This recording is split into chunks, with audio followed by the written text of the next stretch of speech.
하나님 말씀 함께 보겠습니다. 마가복음 5장 35에서 41절의 말씀입니다. 신약의 61페이지에 있습니다. 마가복음 5장 35에서 41절의 말씀입니다.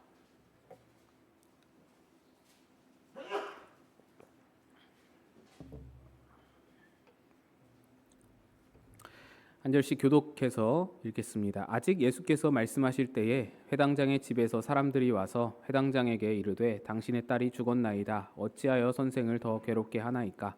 예수께서 그 하는 말을 곁에서 들으시고 회당장에게 이르시되 두려워하지 말고 믿기만 하라 하시고 베드로와 야고보의 형제 요한 외에 아무도 따라옴을 허락하지 아니하시고 회당장의 집에 함께 가사 떠드는 것과 사람들이 울며 심히 통곡함을 보시고 들어가서 그들에게 이르시되 너희가 어찌하여 떠들며 우느냐? 아이가 죽은 것이 아니라 잔다 하시니 그들이 비웃더라. 예수께서 그들을 다 내보내신 후에 아이의 부모와 또 자기와 함께한 자들을 데리시고 아이 있는 곳 같이 읽습니다. 그 아이의 손을 잡고 이르시되 달리다굼 하시니 번역하면 곧 내가 내게 말하노니 소녀야 일어나라 하심이라. 아멘. 기도하겠습니다. 하나님 아버지, 오늘도 주님 말씀 앞으로 이끄시니 감사합니다. 말씀으로 우리의 모든 어그러짐을 회복하시고 모든 무너짐을 수축하시사 신자답게 자녀답게 믿음의 삶을 걸어가게 도와주옵소서. 전하는 자 감추시길 바라고 예수님 이름으로 기도드리옵나이다. 아멘. 할렐루야. 주님의 크신 평강이 여러분에게 넘치시기를 바랍니다. 우리 앞뒤 좌우로 인사 한번 하겠습니다. 평안하세요. 네, 우리는 모두 다 신자입니다. 신자라는 말을 풀어서 말하면 믿는 자입니다. 믿은 자라고 하지 않고 믿는 자라고 합니다. 믿은 자와 믿는 자는 다르죠. 믿은 자라고 할 때의 믿음은 과거의 이례적 결단을 말합니다. 나 예수 믿었어 라고 하고 끝나는 것이죠. 하지만 믿는 자라고 말할 때의 믿음은 과거의 이례적 결단이 아니라 현재에도 계속되는 지속적인 선택을 말합니다. 그래서 나는 신자다라는 말은 일시적 결단을 가지고 그렇게 믿은 자로 사는 게 아니라 우리의 살아가는 모든 삶의 모든 시간 동안에 믿음을 보이는 자, 믿음을 키워가는 자, 그것을 말합니다. 믿는 자로 사는 것입니다. 하지만 많은 신자들이 예수를 영접할 때 믿음을 받아두고서 그 다음부터는 보자기에 싸서 광에다가 넣어 버리는 그런 모습을 보게 됩니다. 마치 여성분들 결혼할 때 맞춰 입었던 한복을 다시는 꺼내지 않고 광에다가 넣어두듯이, 죽을 때까지 그거 꺼내두지 않고 그렇게 넣어두듯이, 아니면 집안 대대로 내려오는 가보를 계속 고이 싸서 창고에 넣어두듯이 믿음이라는 것을 그렇게 쌓아서 천국 갈 때나 다시 꺼내 쓸 요량으로 그렇게 넣어두는 것입니다. 진정한 믿음은 그런 게 아닙니다. 늘 가지고 다니는 휴대폰처럼, 가지고 다니는 차고 다니는 손목시계처럼 항상 지니고 살아가면서 써먹고 쓰고 사용하는 것이 믿음입니다. 오늘 본문은 예수님과 회당장 야이로의 만남을 기록하고 있습니다. 야이로는 가버나움 지역 회당의 회당장이었습니다. 회당장이라는 직책은 대단히 중요한 직책입니다. 회당이라는 공간은 단순한 예배의 그 장소를 넘어서 지역 사회의 행정과 사법과 교육을 다 담당하는 중요한 지역 기구였기 때문에 회당장은 그 지역 사회에서 가장 존경받고 가장 명망이 높은 인물로서 부와 명성뿐 아니라 신앙심과 도덕성까지 검증된 자가 세워졌습니다. 그런데 오늘 본문이 시작되는 마가복음 5장 22절을 보시면 지체 높은 회당장 야이로가 한낱 갈릴리 목수인 예수 앞에, 이 청년 앞에 엎드립니다. 엎드려서 간구합니다. 이것은 좀처럼 보기가 힘든 광경으로 회당장의 체면이 구겨지고 자존심이 무너질 만한 그런 장면입니다. 그런데도 그는 예수님께 나와서 엎드렸습니다. 여기에 이유가 있습니다. 예수님은 야이로가 거주하는 지금 이 가버나움이라는 동네에서 치료자로 이미 유명세를 타고 있습니다. 게다가 야이로도 이 개인적으로 예수님을 이미 크게 영향을 받은 두 가지 사건을 가지고 있습니다. 하나는 예수님이 가버나움 회당에서 귀신 들린 자를 치료하신 사건입니다. 회당에서 예수님이 야이로의 초청을 받아, 회당장 야이로의 초청을 받아서 설교를 하고 계셨습니다. 그랬는데 그날은 안식일이었는데 귀신 들린 자가 회당에 나타난 거예요. 그래서 예수님이 귀신 들린 자를 명하여서 쫓아내시고 귀신을 쫓아내시고 치료해 주셨습니다. 야이로도 분명 거기에 함께 있었겠죠. 그러고는 이제 그 소문이 가버나움 온 동네에 다 퍼져나갔습니다. 안식일이라서 병자들이 예수님께 바로바로 나올 수는 없었기에 안식일이 끝나기만을 기다렸죠. 저녁 때가 해질 무렵이 되기만을 기다렸습니다. 그러다가 예수님은 오후에 베드로의 집에 가서 베드로의 장모의 열병을 치료해 주시고 그 집에 머물고 계셨는데 저녁에 해 떨어지고 안식일이 끝나자마자 모든 가버나움 동네의 모든 병자들이 다 몰려왔습니다. 예수님 계신 베드로의 집으로. 그래서 밤이 새도록 예수님이 치유하셨죠. 밤이 새도록 치유하시고는 새벽에 나가서 기도하신 그 장면이 마가복음에 기록되어 있습니다. 이것이 야이로가 목격했던 예수님의 첫 번째 기적이었습니다. 강렬한 기억이었죠. 강렬한 인상이었습니다. 두 번째로 야이로가 경험한 예수님은 백부장의 종을 치유하신 사건입니다. 마가복음에는 기록이 없지만 마태복음과 누가복음에 의하면 오늘 야이로와 예수님이 만나는 이 기록에 앞서서 앞장에 예수님이 가버나움 백부장을 치료하신 사건이 기록되어 있습니다. 그것은 우리 잘 아다시피 원격 치료였죠. 이 백부장은 야이로와 남다른 관계에 묶여있는 자였습니다. 가버나움이라는 이 도시는 아주 작은 도시입니다.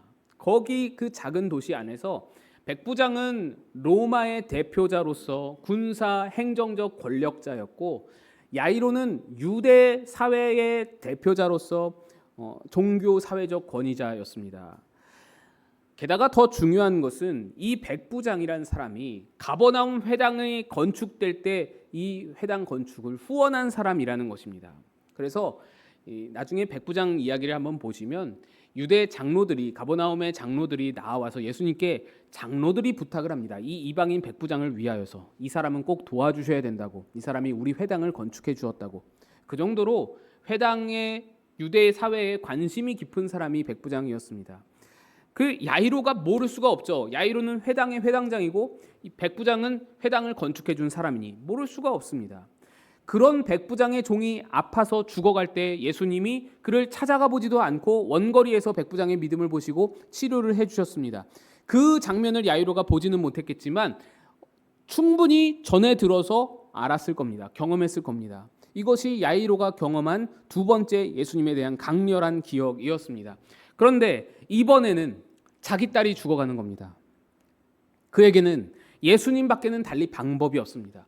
왜냐하면 다른 어떤 사건과 달리 이 지금 자기 딸에게 벌어진 사건은 시간이 촉박합니다. 시간이 없습니다. 1초가 다르게 생명이 꺼져가는데 의사를 어떻게 찾아다닐 것이며 뭐 좋은 약을 어떻게 구해 다닐 수 있겠습니까? 시간이 없는 거예요. 야이로는 이 짧은 시간을 뛰어넘어서 치료하실 방법으로는 예수님 말고는 달리 방법을 구할 수가 없었습니다. 그래서 그는 자신의 어떤 체면, 자존심, 이런 어떤 권위 이런 거 다 내려놓고 예수님 앞에 납작 엎드릴 수밖에 없었습니다. 야이로가 얼마나 간절한지 절박한지를 우리가 알 수 있는 장면입니다. 그렇게 예수를 만난 야이로는 이제 예수님과 함께 서둘러서 자기 집으로 향해 갑니다. 그런데 우리가 잘 알다시피 혈루병을 앓던 여인이 이때 갑자기 아무도 모르게 예수님의 옷깃을 만지는 일이 벌어집니다. 그녀는 12의 혈루병을 알아오면서 많은 의사에게 괴로움을 받았다라고 성경이 기록하고 있습니다. 이 말은 치료비로 가산을 탕진했다라는 말입니다.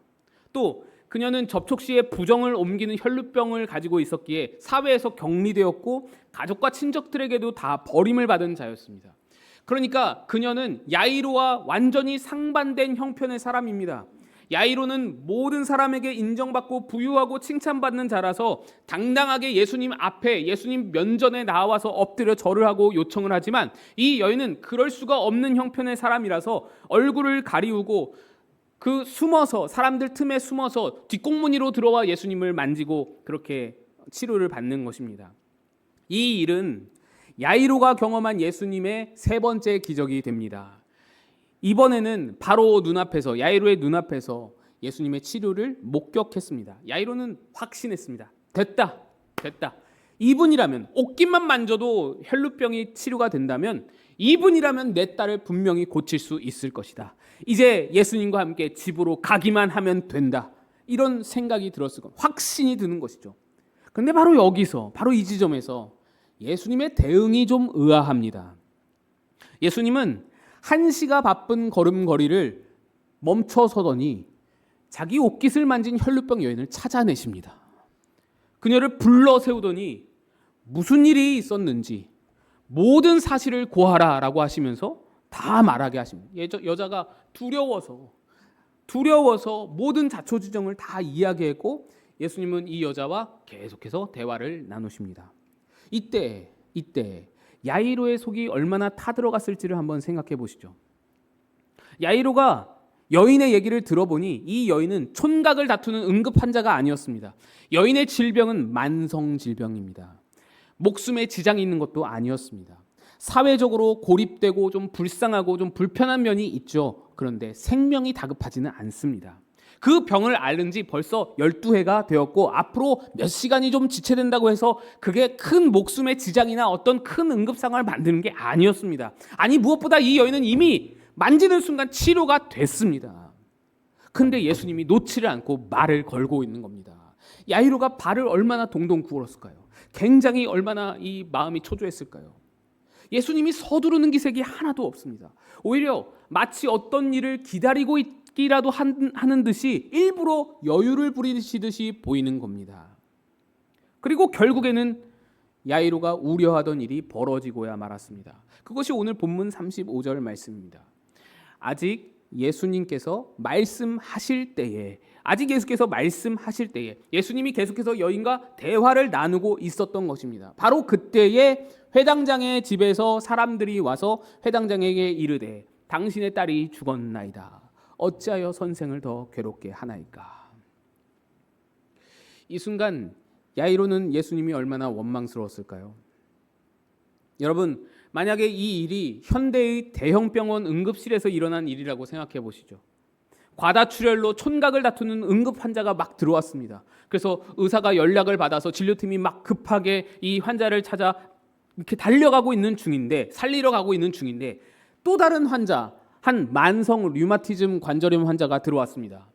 그런데 이 의사가 이 과다출혈 환자에게 가다가 말고 류마티스 환자를 치료하고는 그리고 그 환자와 대화를 나눕니다. 수다를 떱니다. 쑥덕쑥덕합니다.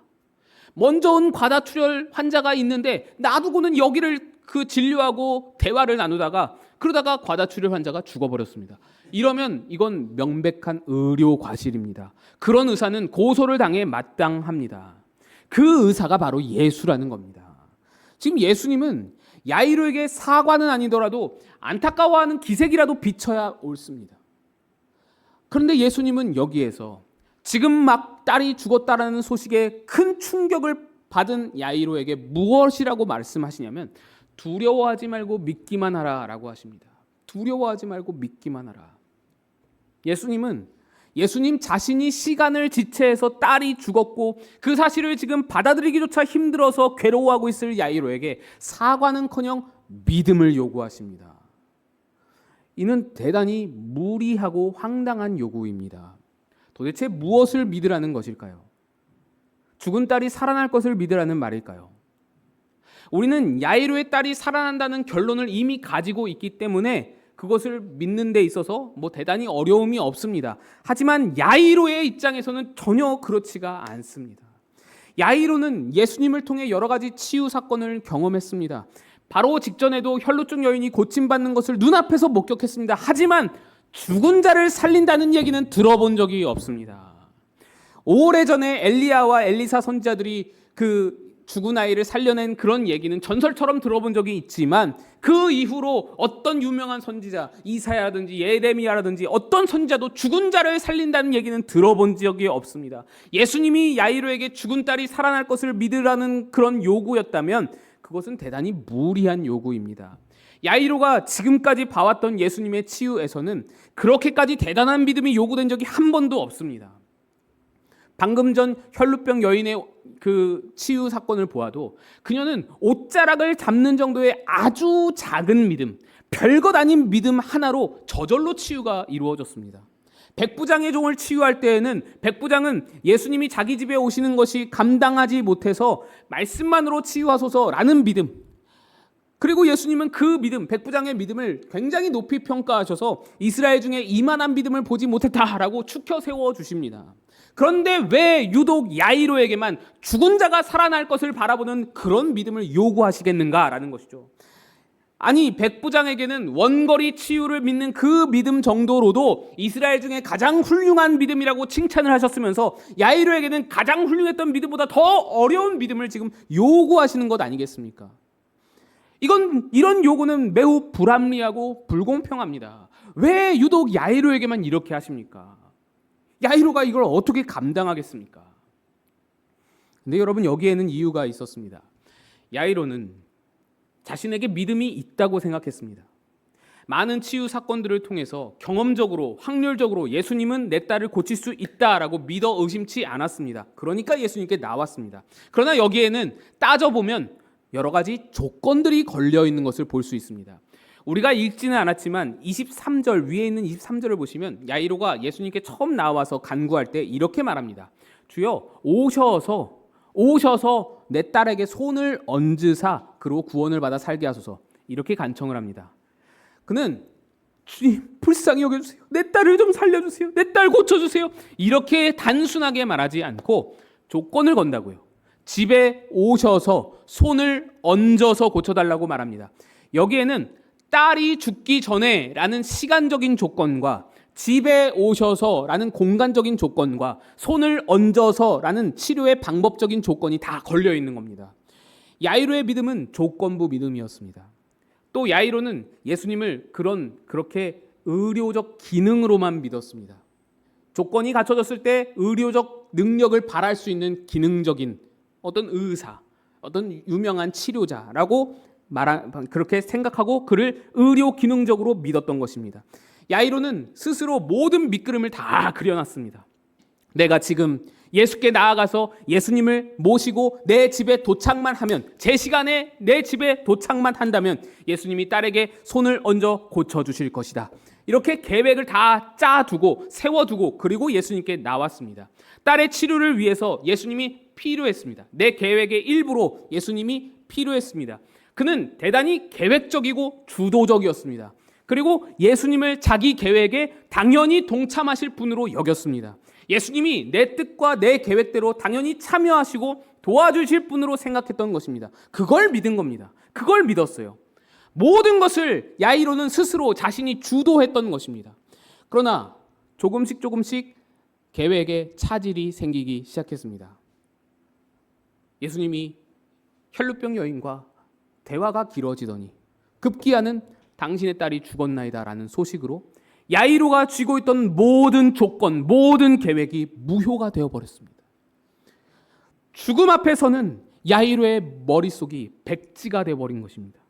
죽음에 대해서는 예수님의 능력도 검증된 바가 없습니다. 야이로의 데이터베이스 안에는 예수님이 죽은 자를 살렸다라는 데이터가 없습니다. 어떤 선지자도 죽은 자를 살려낸 적이 있다라는 데이터가 야이로의 데이터베이스에는 없는 겁니다. 그러니까 이제 인간적인 관점에서 모든 가능성이 사라져버렸고 상황은 돌이킬 수 없이 종료가 돼버린 겁니다.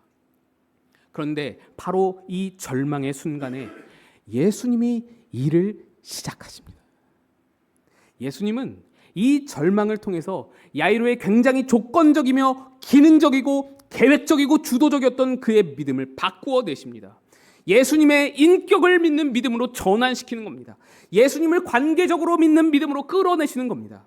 사실 딸이 죽었다라는 절망적인 상황은 예수님이 친히 만들어내신 상황이었습니다. 예수님은 일부러 시간을 끄셨습니다. 혈루증 여인을 고치고 그녀와 대화하는 것 중요합니다만 그 일은 촌각을 다투는 일이 아니잖아요. 야이로의 딸을 고쳐주고 와서 다시 대화하시고 다시 믿음을 주셔도 괜찮습니다. 충분히 괜찮은 그런 시간적으로 여유가 있는 일입니다. 예수님이 야이로의 딸이 생명의 그 위급함을 모르셨던 게 아닙니다. 예수님이 야이로의 딸이 지금 1분 뒤면 2분 뒤면 죽는다라는 것을 모르셨던 게 아닙니다. 그런데도 아시면서 일부러 시간을 끄셨습니다. 왜 그러냐? 야이로가 쥐고 있는 모든 조건, 모든 주도권, 모든 계획, 그것을 다 내려놓기까지, 절망에 이르기까지 예수님이 기다리신 것입니다. 그는 예수님을 믿기 때문에 체면과 자존심마저도 버리고 예수님께 나왔으나 여전히 붙들고 있는 것들이 많이 있었습니다. 여전히 자기가 모든 것을 주도하려고 했었고 예수님은 그저 자기 계획의 일부로서 필요한 도구로서 여기고 있었습니다. 이게 야이로의 조건적인 믿음입니다. 예수님이 야이로에게 두려워 말고 믿기만 하라 말씀하신 것은 딸이 살아날 것을 믿어라 라는 요구가 아니었습니다. 여기서 믿기만 하라 라는 명령은 그 시제가 현재 명령형입니다. 현재 명령형은 진행 중인 행위를 계속하라 라는 것이고 어떤 상태를 지속적으로 유지하라 라고 말할 때 쓰이는 명령형 용법입니다. 그래서 이 말을 다르게 표현하자면 너 힘들겠지만 너 하던 거 계속해라 라는 뜻입니다. 너 나랑 가던 길 계속 가자. 내 곁에 머물러라. 이런 의미입니다. 야이로에게 딸이 죽었다는 소식을 전해준 사람들은 오늘 본문 35절에서 보시다시피 어찌하여 선생을 더 괴롭게 합니까? 이제 선생을 놓아주소서, 선생을 돌려보내소서 라고 제안을 합니다. 이는 합리적이고 예의 바른 제안입니다. 예수님을 단지 치료하시는 기능으로만 여겼기 때문에 이제는 치료할 일이 없어진 상황에서 예수님을 돌아가게 하시는 것이 맞습니다. 그게 예의입니다. 그게 마땅합니다. 그러나 바로 여기에서 예수님이 현재 명령법으로 말씀합니다. 두려워하지 말고 믿기만 하라. 너의 믿음을 계속 유지해라. 계속해서 나를 의지함을 놓치지 마라. 내 곁을 떠나지 마라. 이제부터 내가 주도한다. 이제부터 내 시간이 왔다라는 것입니다. 이것은 주도권이 뒤바뀌었음을 말해줍니다. 야이로가 모든 것을 포기하고 내려놓은 상황에서 이제 예수님이 상황을 주도하신다는 겁니다. 내가 할게. 내가 이끌어 갈게. 너의 계획 다 끝났냐? 너 할 거 다 끝났냐? 이제부터 내 시간이다. 이 말을 하시는 겁니다.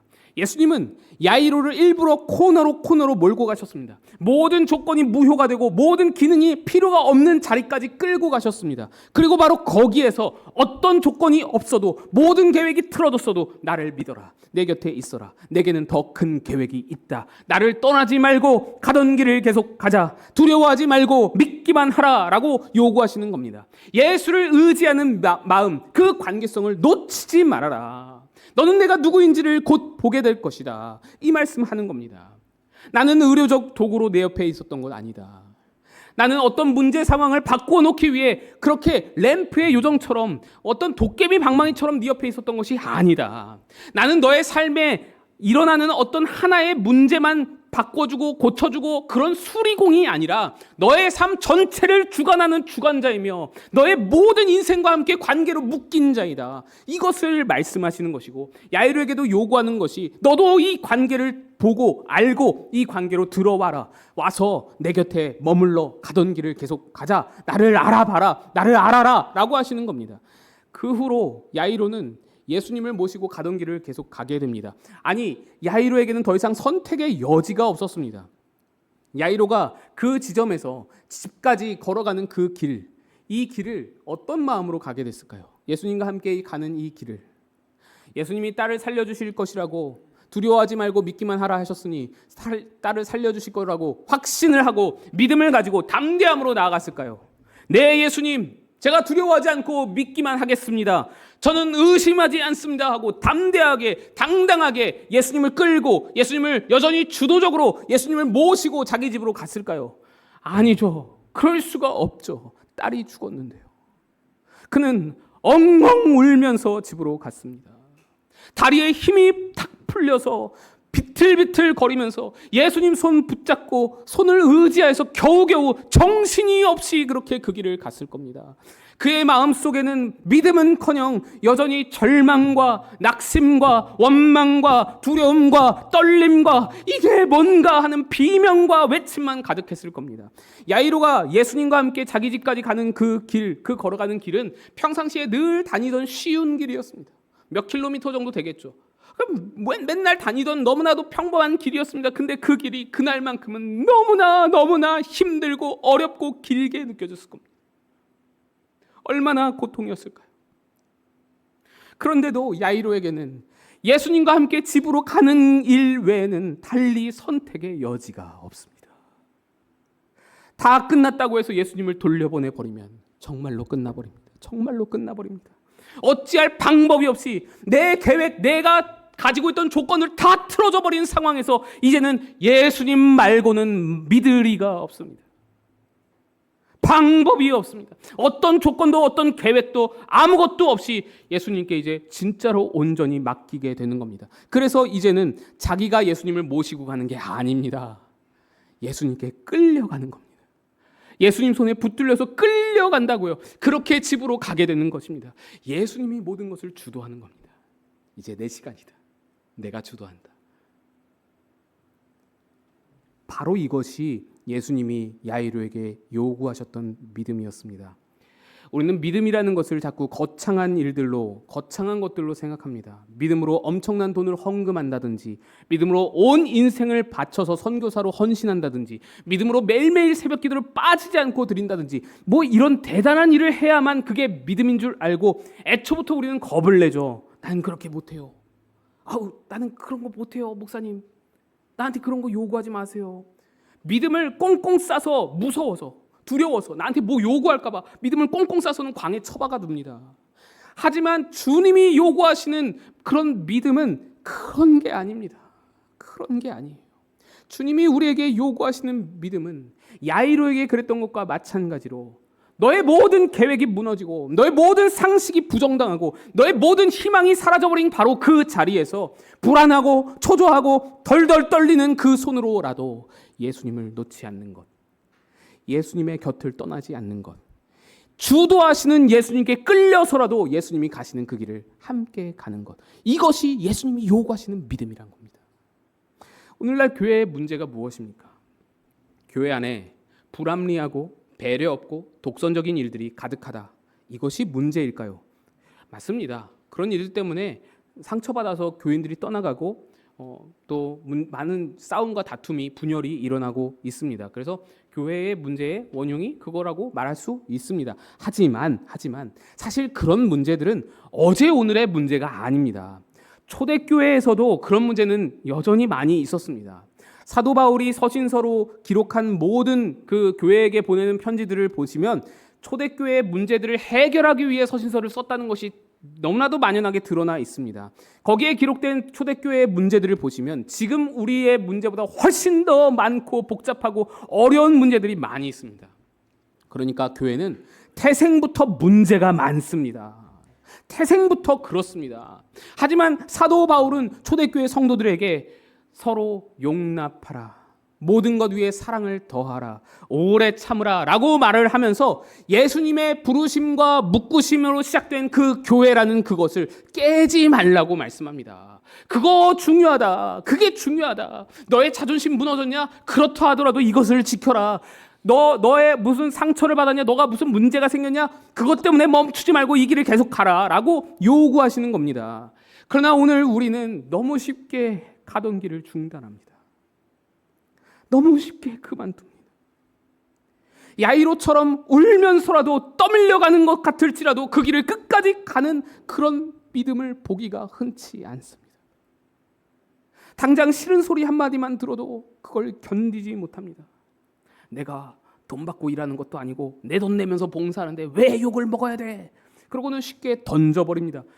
욕하는 사람이 잘했다는 것이 아닙니다. 그런 얘기를 하자는 것이 아닙니다. 교회 안에 어떤 부당함과 불합리한 일들이 마땅하다 이런 말을 하고자 하는 것이 아닙니다.